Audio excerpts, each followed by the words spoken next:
Alhamdulillah. Wassalatu wassalam ala Rasulillah wa ala alihi wa sahbihi ajmain. Amma ba'd. A'udhu billahi minash shaitanir rajim. Bismillahir rahmanir rahim.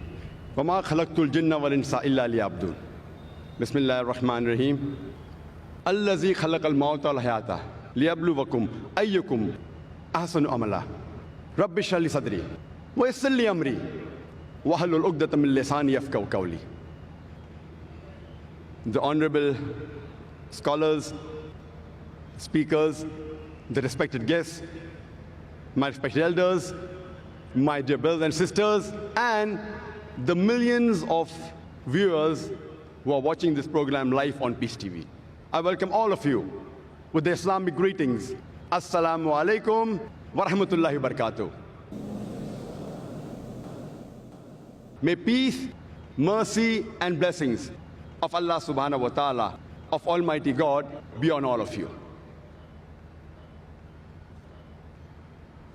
The topic of this last lecture, of the last session, of the last day of the 10-day International Islamic Conference, Peace, the Solution for Humanity, is what is the purpose of our life? How many of us have really ever thought in their life, what is the purpose of our life? How many of us have ever thought, what is the purpose of our existence? What are we doing here? Why are we here? Let us start analyzing right from here itself. I request all the people in the audience, all of you, if you have ever thought in your life, what is the purpose of your life, please raise your hand.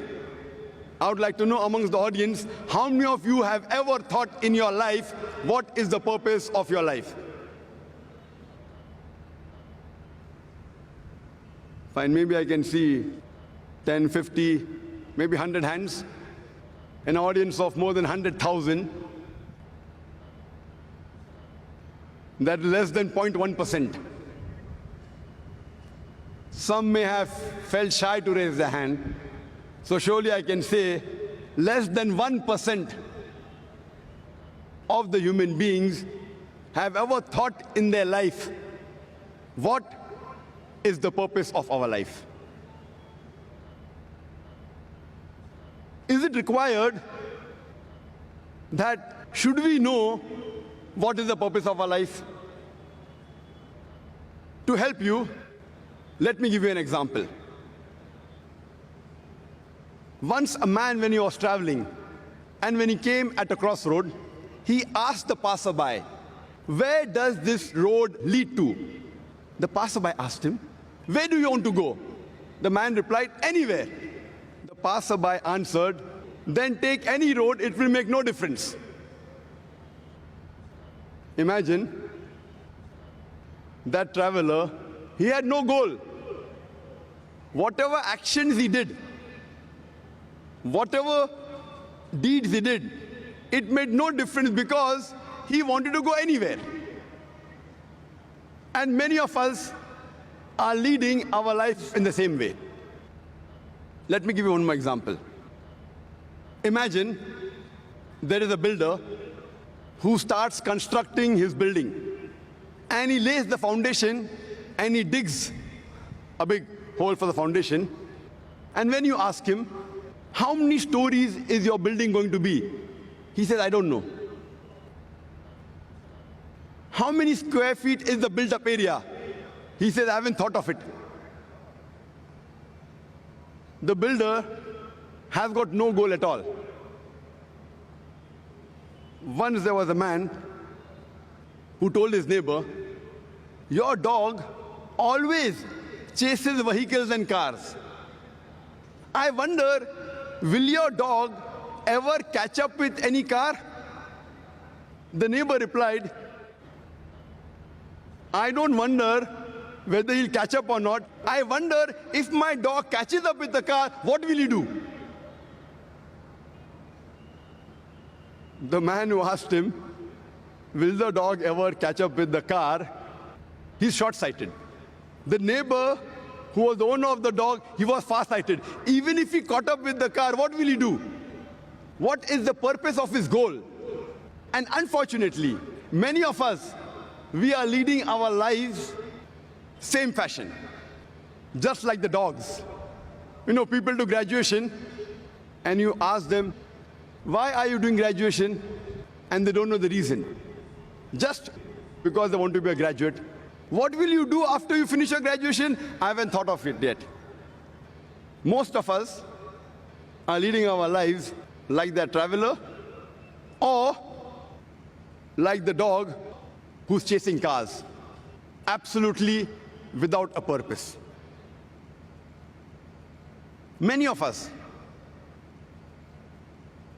we copy goals of others without scrutinizing it. When we ask a student, why are you doing commerce? So he will reply, because my friend is doing commerce.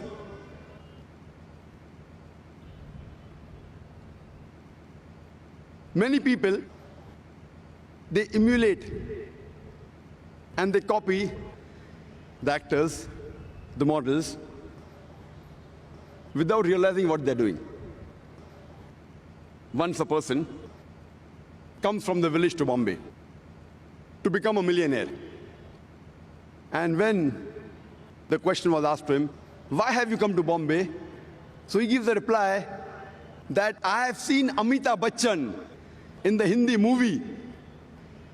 He's a pauper, he comes to Bombay and he becomes a multi-millionaire overnight.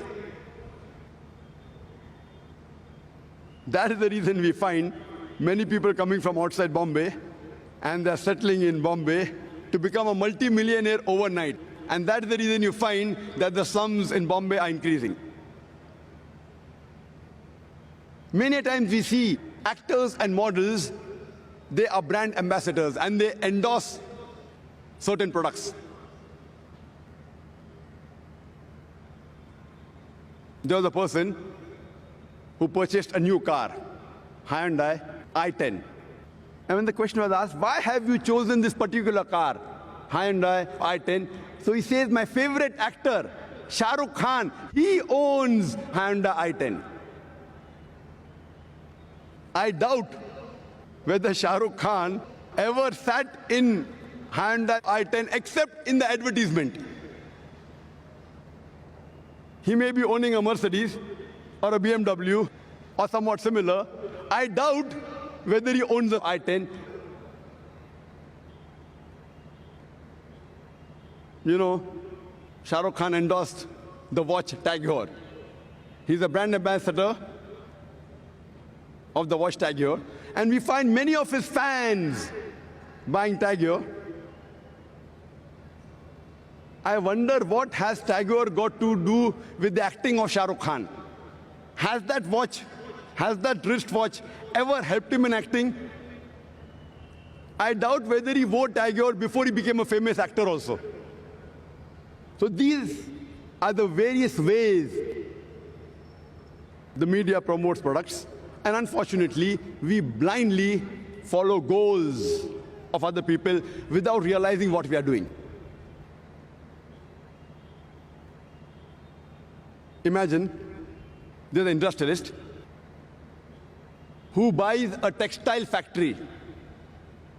And when asked, why have you bought the textile factory? He tells us that I've come to know that there is good profit in textile business. Then you ask the next question. Do you have a feasibility report? He says, no. Have you had someone to take care of your business? Have you hired a CEO, chief executive officer? He says, no. What is the percentage of profit you will make? He says, I don't know. Where will you buy the raw materials for? He says, I haven't thought of it. Where will you sell your textile? He says, I don't know. Do you think that businessman will make profit in the textile industry? Imagine there's a person who has a goal. He wants to become the best scientist of the world. What does he do? He does a survey of all the scientists from the first human being, Adam, peace be upon him, till today. And after doing a survey, he comes to know the best scientist of human history was Isaac Newton. And his survey was correct. After that, what does he do? To become like Isaac Newton, he starts growing long hair, curly hair like Isaac Newton. He wears shoes like Isaac Newton. He wears clothes like Isaac Newton. Do you think he will become a successful scientist? Such people have a goal, but the planning is wrong. They have a planning, they did a survey of the scientists, but the planning is wrong.